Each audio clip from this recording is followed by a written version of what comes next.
Les scientifiques avaient mis au point un champ magnétique atomique capable de retenir une âme, et c'est ainsi qu'ils ont piégé l'esprit d'un vieil homme tout juste décédé. Ils pensaient assister à la manifestation divine, mais ce qu'ils allaient découvrir dépassait l'imaginable. À peine arrivé au laboratoire, l'homme rendit son dernier souffle et chacun se prépara à voir Dieu descendre sur terre. L'appareil enregistra aussitôt une perte de 21 grammes, comme si l'âme venait de quitter le corps, mais à l'intérieur du conteneur rien d'anormal ne semblait se produire. Les chercheurs crurent à une défaillance technique, jusqu'à ce qu'un phénomène inattendu survienne. Seule Lisa pouvait voir l'esprit du vieil homme, tandis que les autres ne percevaient rien. Mais l'âme, au lieu de se montrer paisible, devint soudain incontrôlable. Comprenant qu'il était prisonnier, Lisa supplia ses collègues de le libérer. Elle tenta d'entrer en communication avec lui, mais l'entité se mit à supplier les médecins de le laisser partir avant de se figer, terrifié par une vision invisible aux yeux des autres. Pendant ce temps, les appareils indiquaient qu'une force inconnue tentait de pénétrer dans le laboratoire.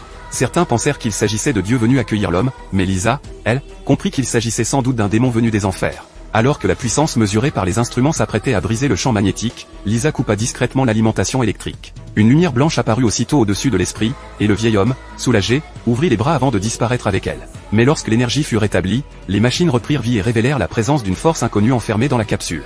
Les chercheurs, bien qu'incapables de la voir, sentirent son caractère menaçant. Le médecin, lui, eut une vision effroyable, la salle était remplie de démons. Au même moment, une chercheuse voulut pénétrer dans la chambre d'expérimentation, et le professeur demanda à Lisa ce qu'elle voyait réellement. Les créatures démoniaques lui adressèrent alors un signe glaçant. Incapable de révéler la vérité, Lisa répondit simplement qu'elle ne savait pas.